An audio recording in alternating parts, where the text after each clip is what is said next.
কল্পনা করুন এমন এক পরিস্থিতির কথা যেখানে আধুনিক সভ্যতার চাকা হঠাৎ করেই থমকে গেছে।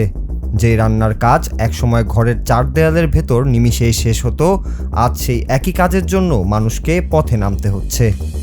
চারিদিকে এক অজানা আতঙ্ক আর অনিশ্চয়তা, মানুষের চোখে মুখে কেবল টিকে থাকার লড়াই।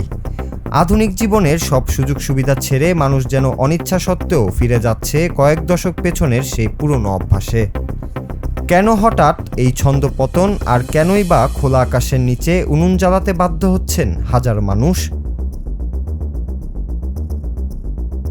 মধ্যপ্রাচ্যের সাম্প্রতিক যুদ্ধাবহ ও হরমুজ প্রণালীতে জ্বালানি বহনকারী ট্যাঙ্কার জাহাজের চলাচলে বিঘ্ন ঘটায় সারা বিশ্বে জ্বালানি নিয়ে তৈরি হয়েছে নতুন উদ্বেগ। দেশে দেশে জ্বালানি নিয়ে সাধারণের মধ্যে কাজ করছে আতঙ্ক। ফলে বাজারে স্বাভাবিক সময়ের তুলনায় চাহিদা বেড়ে যাওয়ায় সরবরাহের অভাবে সংকট সৃষ্টি হয়েছে বাজারে। বাংলাদেশে গত সপ্তাহ থেকেই পেট্রোল পাম্পগুলোর সামনে দেখা যাচ্ছে যানবাহনের দীর্ঘ সারি।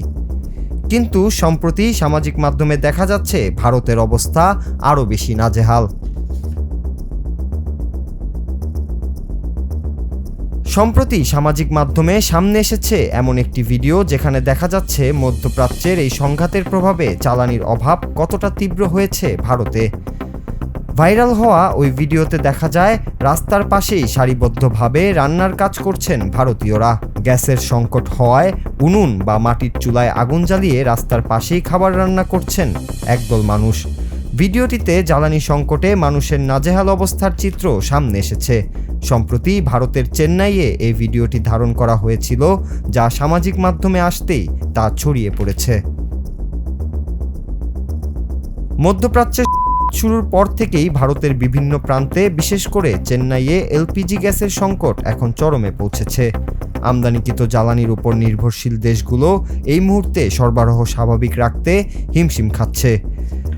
আন্তর্জাতিক ভূরাজনীতির এই প্রভাব সরাসরি সাধারণ মানুষের জীবনযাত্রায় আঘাত হানায় জনজীবনে নাভিশ্বাস উঠেছে। এই পরিস্থিতির দ্রুত সমাধান না হলে জ্বালানি সংকট আরও প্রকট হওয়ার আশঙ্কা করা হচ্ছে। বর্তমানে এই অস্থিতিশীলতা কেবল ভারতের জন্যই নয়, বরং পুরো দক্ষিণ এশিয়ার জ্বালানি খাতের জন্যই এক বড় চ্যালেঞ্জ হয়ে দাঁড়িয়েছে। Noor Raju, Bangla TV news desk.